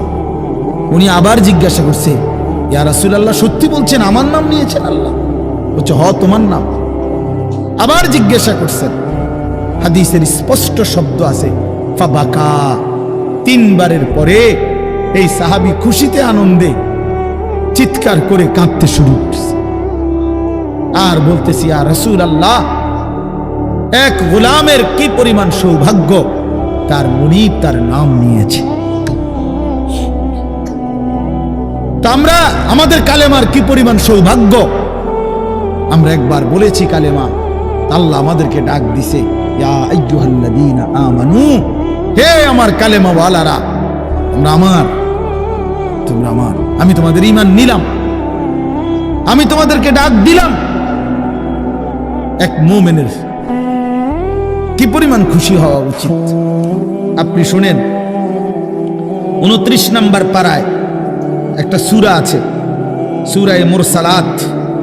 এই যে এর আগে একটা সূরা আছে, সূরা দাহার, কোরআনুল কারীমের 76 নম্বর সূরা, 2 পৃষ্ঠাওয়ালা ছোট সূরা। এই সূরাটার মধ্যে জান্নাতের বর্ণনা সবচেয়ে সুন্দর, মানে জান্নাতের বর্ণনা হৃদয় কারা এই সূরাতে আছে। এই সূরাটা যেদিন নবীজির উপরে নাজিল হয়েছে, সেদিন নবীজির সামনে একজন কালো রঙের সাহাবী বসা ছিলেন।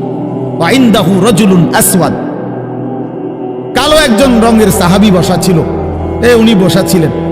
এই সময় এই সূরাটা নাজিল হয়েছে, নবীজি উনাগরে শুনাইছে সূরাটা। তো এই সূরার মধ্যে জান্নাতের এমন হৃদয়গ্রাহী বর্ণনা। এই সাহাবীটা সামনে যিনি বসা কালো রঙের সহজ সরল সাহাবী, উনি এই সূরা এটা শুইনা জান্নাতের আশায় খুশিতে একটা চিৎকার দিছে, এক চিৎকারে হাদিসে আছে উনি ওইখানে ইন্তেকাল করছে। এখানে তখন আল্লাহর নবী বলেন, ওয়াল্লাহি লাকাদ আখরাজা নাফসা সাহিবিকুমুশ শাওকু ইলাল জান্নাহ। নবী বলেন, আল্লাহর কসম, জান্নাতের প্রবল আকাঙ্ক্ষায় তোমাদের বন্ধু জীবন দিয়ে দিল। निकल जाए दम तेरे कदमों के नीचे, यही दिल की हसरत, यही दिल की आरज़ू है। এটা উর্দু শের আর কি, অর্থ হলো, হে প্রিয়তম, তোমার পায়ের নিচে জীবন দিলাম, জান দিয়ে দিলাম। আর এটাই ছিল আমার সারা জিন্দেগীর তামান্না, দিলের আকাঙ্ক্ষা, যে তোমার জন্য আমি জীবন দেব। আর সেটাই দিয়ে দিলাম। নিকল যায় দম তেরে কদমু কে নিচে, তোমার কদমের নিচে আমার জান গেল। यही दिल की हसरत, এটাই ছিল দিলের আকাঙ্ক্ষা। এজন্য আজকে ছেলেরা কোথায় জীবন শেষ করে দিচ্ছ? এমন সুন্দর জীবন, এমন সুন্দর যৌবন, আহা, শক্তির টাইমটা, জীবনের সক্ষমতার সময়। ছোটবেলা তো ভাইয়া দুর্বল, বৃদ্ধ বয়সটাও দুর্বল। তোমাদের অনেক কিশোর নওজোয়ান একজনের গায়েও চাদর নাই, কিন্তু মুরব্বী সবগুলোর গায়ে চাদর। দেখো চাকায়া, এই চাচারা তোমার সব পরিচিত চাচা। অর্থ হইল এই বৃদ্ধের এই দুর্বলতা তাকে চাদর গায়ে দিতে বাধ্য করেছে। তার শরীরে শীতের অনুভূতিটা বেশি, ঠিক কিনা বলেন না কেন? কিন্তু তোমরা নওজোয়ান, তোমাদের অধিকাংশ কারো গায়ে চাদর নাই। তোমরা দেখো ভাইয়া, আমার গায়ে কোনো চাদরই নাই। তাইলে বুঝাইতে চাইলাম, এই শক্তির সময় যৌবন। যুবক চাইলে পাহাড় কাইটা সমান করতে পারবে। যুবক চাইলে সাগর নদী মাটি দিয়ে ভরাট করে দিতে পারে। একটা এলাকার যুবক ছেলেরা যদি চায়, সবার হাতে হাতে মদের বোতল পৌঁছাই দিতে পারবে। একটা সমাজের ছেলেরা যদি চায়, সবার হাতে হাতে নামাজের মুসল্লাও তুলে দিতে পারবে। অতএব ছেলেরা, তোমরা যারা যুবক আয়োজন করছো, আমি তোমাদের উৎসাহ দেই, একটু আগাও।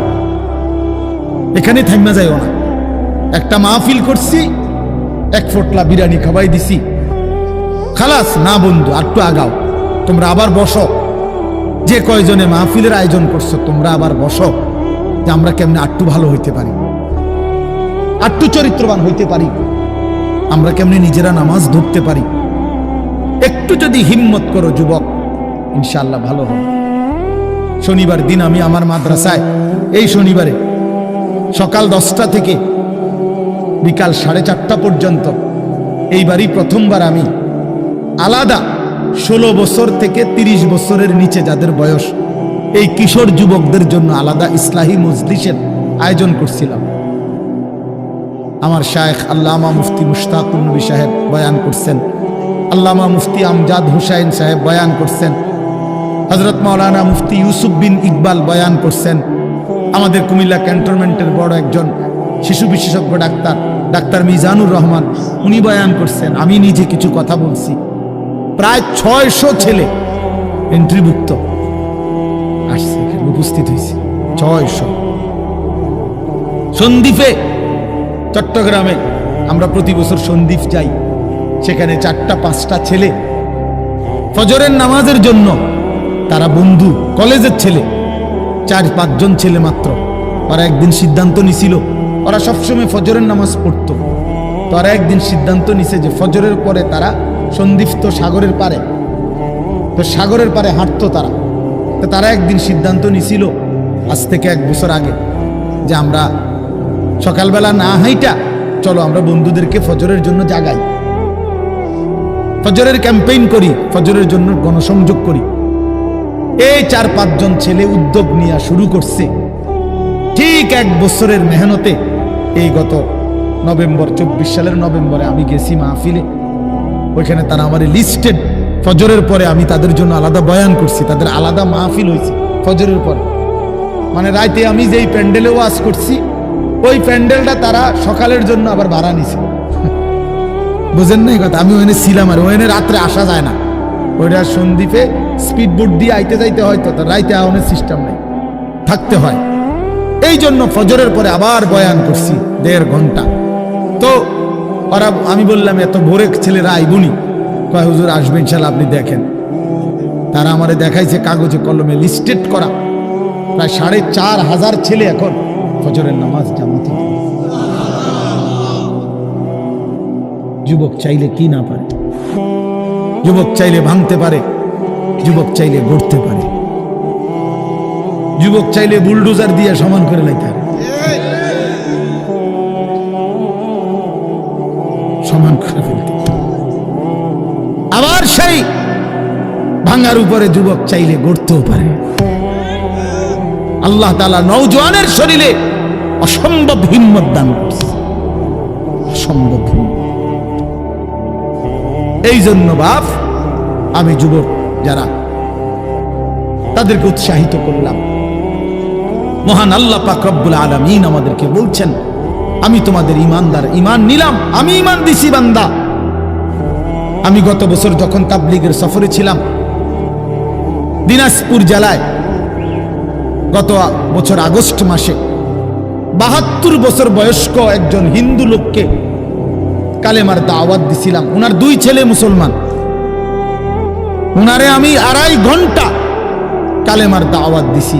আমরা 3 জন আলেম মিলে কত অনুনয় বিনয় করছি, কাকুতি মিনতি করছি, কাঁদছি, চোখের পানি ফেলছি। একটা বার চাচা কালেমা পড়েন, আপনার ছেলে মুসলমান, ছেলের বউ মুসলমান, আপনার নাতি নাতনি সব মুসলমান, আপনি এখনো বসে আছেন কেন? আহা, এই 72 বছর হয়ে গেছে। বুড়া মিয়া কয় আমি ওটা বলবো না। বলে নাই। আমি আমার সাথীদের কাছে, আমার 26 জন সাথী নিয়ে চিল্লায় গেছি। 16 জন আলেম, এক চিল্লা সফরে 950 মানুষ আল্লাহর রাস্তায় বের হয়েছে চিল্লার জন্য। আলহামদুলিল্লাহ, আল্লাহই করাইছে। তো বলতেছিলাম, আমি সাথীদের কাছে এসে বলছিলাম যে দেখেন, 72 বছর বয়স হয়ে গেছে, এক আল্লাহর বান্দা তার জবান দিয়া কোনোদিন তার মালিকের নামটা বলবে। আমারে আপনারে আল্লাহ তাআলা কত বড় তৌফিক দিছে যে আমরা কত হাজারবার, লক্ষবার কালেমা লা ইলাহা ইল্লাল্লাহ মুহাম্মাদুর রাসূলুল্লাহ এটা যে আমরা পড়তে পারি, পড়তে পারছি, এই সৌভাগ্যের কৃতজ্ঞতা কি? এটা যদি আল্লাহ আমগো জবান দিয়ে কোনোদিন না বলাইতো।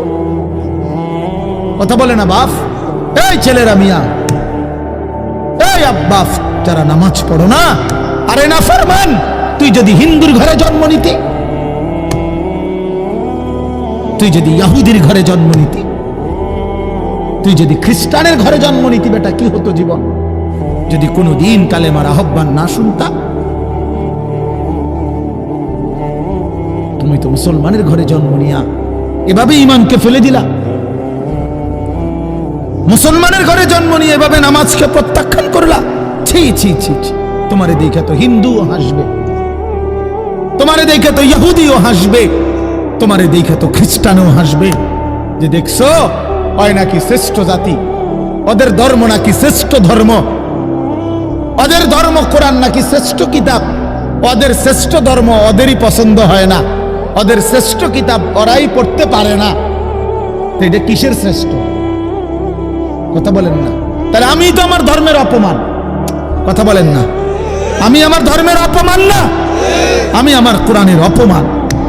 এজন্য তোমরা যারা বেনামাজি ছেলে, তোমরা ধর্মের অপমান। তোমাদের যাদের চুল বেঈমানের মতো, তোমরা মুসলমান ধর্মের অপমান।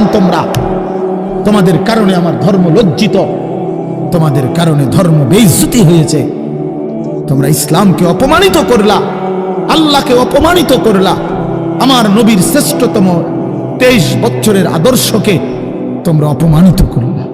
এই অপমানের বিচার আল্লাহ করবে, মনে রাখো, ছেড়ে দিবে না বাপ। আল্লাহ কোরআনে বলছে, বান্দা আমি 1 সেকেন্ড ছাড়বো না, আমি হিসাব নিব। তুমি আমারে কি মনে করছো বান্দা? বাদ দুগা খাওয়াইছি দেখিয়া তুমি মনে করছো আমি মাতি না? হ্যাঁ, কিটা মনে করছো?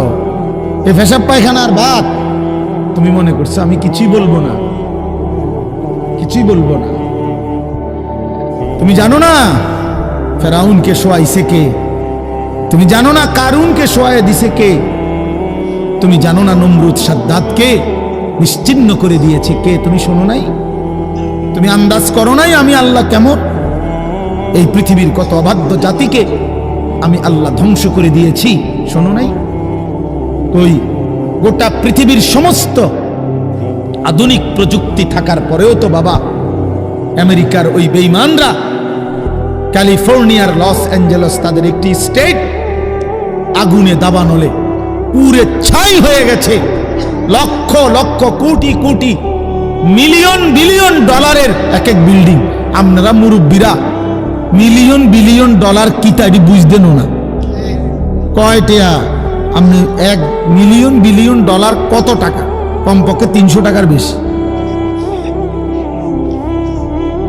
মানে আপনি এটি বুঝতেন না, টেহাইডি এটা বুঝতেন না। কথা বুঝছেন কেন?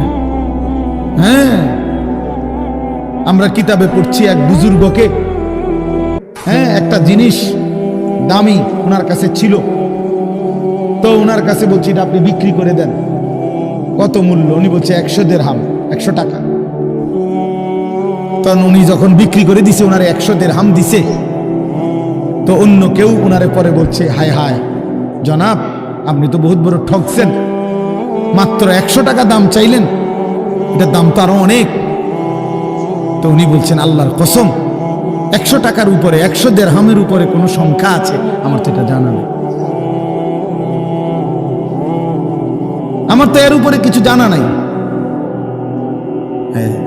আমার মেজো বোনের বিয়ে যখন হয়েছিল, মেজো বোন, আমি তখন প্রাইমারি শেষ করে মাদ্রাসায় ভর্তি হয়েছি, এই সময় আমার বোনের বিয়ে হয়েছে। তো বোন জামাই যখন ওই আগে ছোটবেলায় বিয়ের দিন বোন জামাই যখন আসছে, তখন শরবত খাওয়াইছি যে গেইটে নাকি, তখন কিছু টাকা দিতে হয় না, যে শরবত খাওয়ায় তারে। তো আমারে 100টা টাকা দিছে উনি প্রথম। তো এগুলা নাকি ওনার কাছে আরো টাকা ছিল, তো ওই আরো একটু সাফাসাফি করলে আরো দেয়, আরো কিছু দেয়, না মানলে আরো দেয়, এমনি এমনি নিয়ম ছিল। আমার 100 টাকা দিছে, আর এটা দেখে আমি একটা দৌড়ে আইয়ালাইছি। আমার পুরো মনে আছে, একটা কসম, আমার পুরো এখনো মনে হইলো আর এই কথাটা। আমার একারে আমার ভাই, চাচাতো ভাইটাই বা অন্যরা এত দমকাইছে, বেউকুফ, 100 টাকা লইয়া দৌড় দিয়ে আইয়ালাইছ। আমি বলছি, আমি তো আসলে এর চাইতে বেশি টাকা জীবনে আর দেখিনি। তো বলতে চাইলাম, হাজার হাজার কোটি কোটি মিলিয়ন ডলারের এই বাড়ি ভবন, এগুলো পৃথিবীর সর্বাধুনিক প্রযুক্তি দিয়ে, অত্যাধুনিক প্রযুক্তি থাকা সত্ত্বেও, আধুনিক সরঞ্জামাদি থাকার পরেও বাপ আল্লাহর দেওয়া আযাবে আগুনে যখন জ্বলছে, এই কয়দিন হইল কোনো বেঈমানে 1 সেকেন্ডের জন্য আগুন নিভাইতে পারে নাই। 14,000 ফায়ার সার্ভিস কর্মী একসাথে আপনার পানি দিছে, আরো বাড়ে, আগুন আরো বাড়ছে। তার মানে বোঝা গেল বাবা, পৃথিবীর কারো শক্তি মূলত কোনো শক্তি না, আল্লাহ শক্তির সামনে, আল্লাহর ফয়সালার সামনে। আল্লাহ যদি ভালো রাখে তাইলেই ভালো থাকা। হ্যাঁ, আপনার টাকা তো আছে 1000 কোটি টাকা, কিন্তু আপনার ফেড অসুখ, আপনি টেহা দিয়ে কিনবেন। আপনার টাকা তো আছে লক্ষ কোটি টাকা, কিন্তু আপনার তো ডায়াবেটিস, আপনি কিনবেন টাকা দিয়ে কি করবেন? আপনি 7,000 ধন হইলেও কি লাভ হবে আপনার? এই জন্য আমি অনুরোধ করছি, আমরা মুমিন, আল্লাহ আমাদেরকে বলছে এটাই কথা, তোমাদের উপরে আমি রোজা ফরজ করলাম, তোমরা আমার হুকুম মানো, তোমরা আমারে মানো বান্দা। রোজা মানে বিরত থাকা, সিয়াম মানে বিরত থাকা, তার মানে গুনাহ থেকে বাঁচো, হালাল বস্তু থেকে বাঁচো। আমি তোমাদেরকে হারাম তো হারামই, হারাম থেকে আবার ফিরাবো কেন? হারাম থেকে তো ফিরতে সারা বছরের জন্যই বলে দিছি। তো আমি রমজান মাসে তোমাদের 3টি হালাল খাবার হালাল ছিল, পানি হালাল ছিল, হালাল স্ত্রী হালাল ছিল। আমি রমজানের 30টা দিন, একটা মাসে তোমাদের জন্য খাদ্য, পানি, স্ত্রী, এই 3টা জিনিস হালাল বস্তু আমি হারাম করে দিলাম। যেন আমি বুঝাইতে চাইলাম যে দেখো, আমি আল্লাহ যেখানে হালালটাও হারাম করে দিলাম, সেখানে হারামটার প্রতি আমি আল্লাহর কি পরিমাণ ঘৃণা। যেখানে হালালটাই ছেড়ে দিতে বললাম, সেখানে হারামটা ধরে রাখার কোন সুযোগ আছে? অতএব মিথ্যা, চুরি, ডাকাতি, জিনা, ব্যভিচার, মদ, জুয়া, নাচ, গান, সুদ, ঘুষ, মা বোনদের বেপর্দা জিন্দেগি ছেড়ে দেন, ছেড়ে দেন। একজন বুঝলে একজনে, কোনো অসুবিধা নাই, আমার কোনো আফসোস নাই। আমি সব সময় ফেরিওয়ালার মতো আমি বুঝি, একজনই শুনুক, একজনই যদি ভাবে আলহামদুলিল্লাহ। সংখ্যা দিয়ে আমি কি করব বুঝেন না? 10 কোটি মানুষ আমারে মনে করেন আলগি দিছে, তো কি এটা আমার খবর রাজাব মা। বাংলাদেশের একেবারে মনে করেন 50 লাখ লোক আমার চিনে, তো কি এতে আমার কবর রাজাব মা। তো আর কি, পরিচিতি, অপরিচিতি, জনপ্রিয়তা, এগুলো কোনো বিষয় না, এগুলো কোনো মুখ্য বিষয় নয়। বিষয় হলো আল্লাহর কাছে গ্রহণ হওয়া, আখিরাতের মুক্তি পাওয়া, জাহান্নাম থেকে মুক্তি পাওয়া। অতএব আজকে এতটুকুই মূল কথা, আমরা প্রত্যেকেই এটা ভাবি আমরা মুমিন। প্রিয় ভাই বলেন, আমরা এখানে যারা এখন বসছি রাত 12টা বাজে, আমার কথা শেষ, নীরবে একটা মিনিট ইনসাফের সাথে ছেলেরা বাবা বলো তুমি মুসলমান কিনা, না ছেলেরা আলাদা বলো বাবা কও তোমরা মুসলমান কিনা, প্রিয় বাপ বলো তুমি মুসলমান কিনা, তুমি মুসলমানের সন্তান কিনা, তাইলে তুমি সিদ্ধান্ত দাও আজকে। বয়স্ক যারা আছেন তারা আপনারা বসা থাকেন, কিন্তু তোমরা যারা 30 বছরের নিচে ছেলে, তোমাদের বয়স, বুঝে শুনে ধোঁকা দিও না, আল্লাহর সাথে ধোঁকা করো না, আল্লাহর সাথে মস্কারি করো না। হাদিসের মধ্যে আছে এক লোক নবীজির সামনে বাম হাত দিয়ে খাইতেছিল, মুসলিম শরীফের হাদিস, নবীজি তারে বলছে ডান হাতে খাও, তখন সে বলছে আমি ডান হাতে খাইতে পারি না, নবীজি বলছে তাইলে আর পারবাও না। কসম আল্লাহর, ওই হাদিস আছে, সাহাবী বলে ওই লোক আর কোনোদিন ডান হাত মুখের কাছে আনতে পারে নাই, কারণ সে তো মূলত মিথ্যা বলছিল, অহংকার করে বলছিল।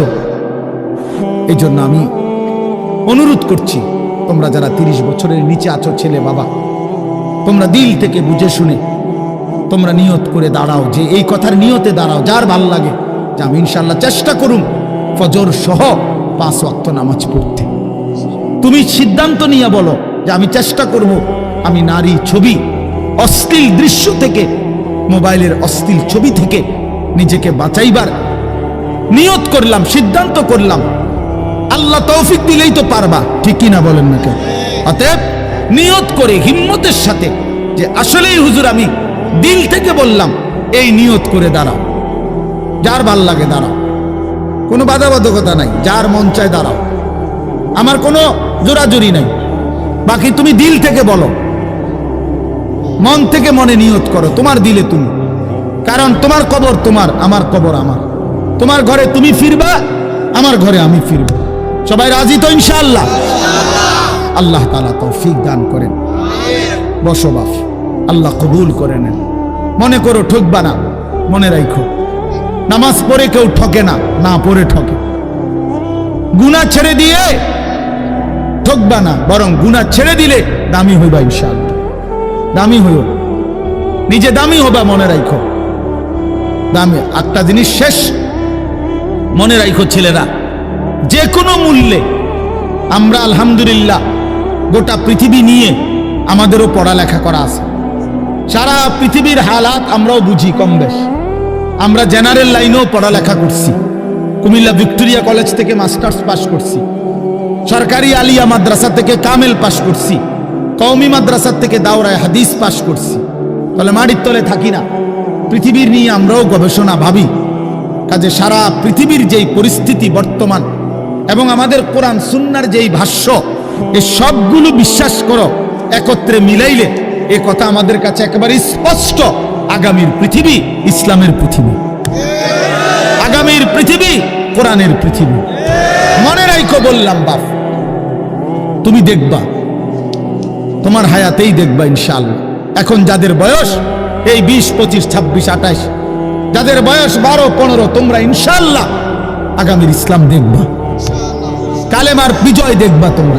তোমরা শুনবা যে ফিলিস্তিন বিজয়ী, তোমরা শুনবা সারা পৃথিবীতে কালেমার পতাকা উড়েছে, তোমরা শুনবা ইউরোপ আমেরিকার শক্তি নিশ্চিহ্ন হয়ে গেছে, তোমরা শুনবা ইসরায়েলের কুত্তারা পরাজিত হয়ে গেছে। সেদিন বুঝবা ইমানদারি দামি, সেদিন বুঝবা চরিত্রবান ছেলেটাই দামি, সেদিন বুঝবা নামাজি ছেলেটাই দামি। আর যারা চরিত্র নষ্ট করে ফেলেছ, তুমি ফালতু কোনো না কোনো সিফাত কুনাত কইরা থাকবে। এই জন্য আমরা দয়া করি ইনশাআল্লাহ প্রত্যেকেই আমরা ইনশাআল্লাহ নামাজ পড়বো তো ইনশাআল্লাহ। ভালো হও, চরিত্রবান হও, নিজের জীবন গঠন করো, আল্লাহ তৌফিক দান করেন।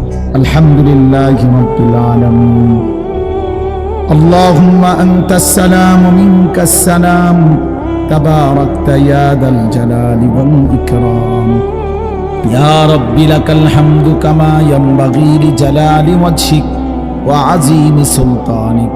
ওয়া সাল্লি আলা মুহাম্মাদিন কামা হুয়া আহলুক وافعل بنا خيرا كما أنت شان يا أرحم الراحمين يا أرحم الراحمين يا أرحم الراحمين ربنا ظلمنا أنفسنا وإن لم تغفر لنا وترحمنا لنكونن من الخاسرين ربنا آتنا في الدنيا حسنة وفي الآخرة حسنة وقنا عذاب النار ربنا لا تزغ قلوبنا بعد إذ هديتنا وهب لنا من لدنك رحمة إنك أنت الوهاب ربنا وآتنا ما وعدتنا على رسلك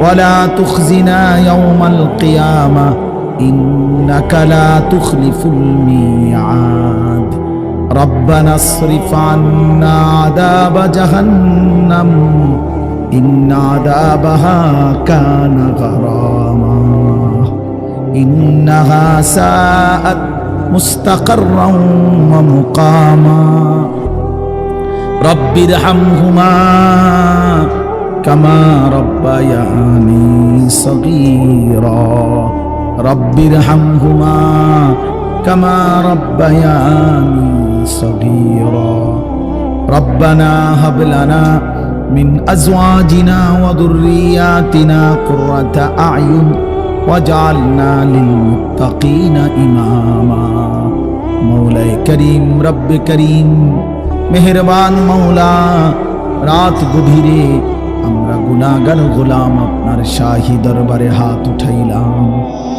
অনেক বেশি গুনাহ মাওলা পেছনের জিন্দেগি নাফরমানিতে ভরা মাওলা অন্ধকারেই জীবন নাফরমানিতে ভরে গেছে মাওলা আল্লাহ চোখ বন্ধ করলেই ভয় হয় ঘুম যেতেই ভয় হয় যদি ঘুম আর না ভাঙ্গে চোখ যদি আর না মেলে এত গুনাহ নিয়ে কবরে যাব কেমনে মাওলা হাসরের ময়দানে দাঁড়াবো কেমনে মাওলা নবীজির সুপারিশ চাইবো কেমনে মাওলা হাউজে কাউসারের পানি তো মিলবে না মাওলা আপনি মাফ করে দেন মাফ করে দেন আজই মাফ করে দেন এখনই মাফ করে দেন হায়াতে থাকতেই মাফ করে দেন কবরে যাবার আগেই মাফ করে দেন আপনি রহমান আপনি রহিম আপনি গফফার আপনি গফুর আপনি মাফ করে দেন আযাব দিলে আপনার কোনো লাভ নাই মাফ করে দিলে আপনার কোনো ক্ষতি নাই মাফ করিলে আপনার কমবে না মাফ না পেলে আমাদের উপায় থাকবে না আল্লাহ মাফ করে দেন দেন মাওলা আমার এই মাফ করে দেন আমার এই মাফ করে দেন আমার বন্ধুদেরকে মাফ করে দেন আমার বাবাদেরকে মাফ করে দেন আমার নওজোয়ান ছেলেদেরকে মাফ করে দেন আল্লাহ নওজোয়ান ছেলেরা বোঝে নাই মাওলা গুনাহ তো করেই ফেলেছে মাওলা আজ আপনি মাফ করে দেন আপনার ভালোবাসায় দাঁড়িয়েছিল আপনার ভালোবাসায় দাঁড়িয়েছিল মাওলা আপনি এই দাঁড়ানো কবুল করে নেন ছেলেগুলোকে নামাজি বানিয়ে দেন চরিত্রবান বানিয়ে দেন মোবাইলের আসক্তি থেকে বাঁচান নারীর আসক্তি থেকে বাঁচান জিনা ব্যভিচারের আড্ডা থেকে বাঁচান মদ জুয়ার আড্ডা থেকে বাঁচান আমার সন্তানদেরকে ফিরাইয়া দেন আমার ভাইদেরকে ফিরিয়ে দেন আমার সন্তানদেরকে ফিরিয়ে দেন বাবা চাচা বয়স্কদেরকে আরো বেশি নেক আমলের তৌফিক দেন মা বোনদেরকে পর্দা পুশিদা দান করেন সমস্ত কবরবাসীদেরকে মাফ করে দেন কিয়ামত পর্যন্ত কবরের আযাব মাফ করে দেন অসুস্থ বিমারি যারা শিফা করে দেন প্রত্যেকের কামাই রুজিতে হালাল বরকত দান করেন বিদেশের জমিনে প্রবাসে যারা সহি সালামতে নিরাপদে রাখেন মাওলা যে যেই মাকসাদে দোয়া চেয়েছে সকলের নেক মাকসাদ পূরণ করে দেন আল্লাহ ছেলেদের আয়োজন মসজিদ কমিটির আয়োজন মহল্লাবাসীর আয়োজন এই মাহফিলখানা কবুল করে নেন মাহফিলের প্রতিটা দান সাদাকা বুদ্ধি, সহযোগিতা, পরামর্শ সব কিছুর উত্তম বিনিময় দান করেন। আল্লাহ সকলকে কবুল আর মনসুর করে নেন। ওলামায়ে কেরামকে হায়াত দারাজ করেন, সকলের উপরে রহম করম করেন, প্রত্যেকের নেক মাকসাদ আপনি পূরণ করে দেন। আল্লাহ অভাব দূর করে দেন। রমজান পর্যন্ত হায়াত ভিক্ষা দান করেন। আল্লাহ রমজান পর্যন্ত পৌঁছিয়ে দেন, পৌঁছিয়ে দেন, পৌঁছিয়ে। আর অল্প কয়েকটা দিন মাওলা, বঞ্চিত কইরেন না, মাহরুম কইরেন না, এতটা কাছে এনে কবরে নিয়েন না মাওলা। আল্লাহুম্মা বারিক লানা ফি রাজাব ওয়া শাবান ওয়া বাল্লিগনা রমাদান ওয়া বাল্লিগনা রমাদান ওয়া বাল্লিগনা রমাদান। আল্লাহ রমজান পর্যন্ত পৌঁছাইয়াই দেন, হায়াত ভিক্ষাই দেন। আল্লাহ রমজানের চাঁদ দেখাইয়েন মাওলা, রহমত মাগফিরাত নাজাত নসিব করিয়েন। আল্লাহ সারা দেশ কবুল করে নেন, সারা পৃথিবীর মজলুম মুসলমানকে বিজয় দান করেন। আল্লাহ ফিলিস্তিনের বিজয় দান করেন, ইসরায়েলের ইহুদি বেঈমানদেরকে ধ্বংস করে দেন। রব্বির হামহুমা কামা রব্বায়ানি সগীরা। সুবহান রাব্বিকা রব্বিল ইজ্জাতি আম্মা ইয়াসিফুন ওয়া সালামুন আলাল মুরসালিন। আলহামদুলিল্লাহি রাব্বিল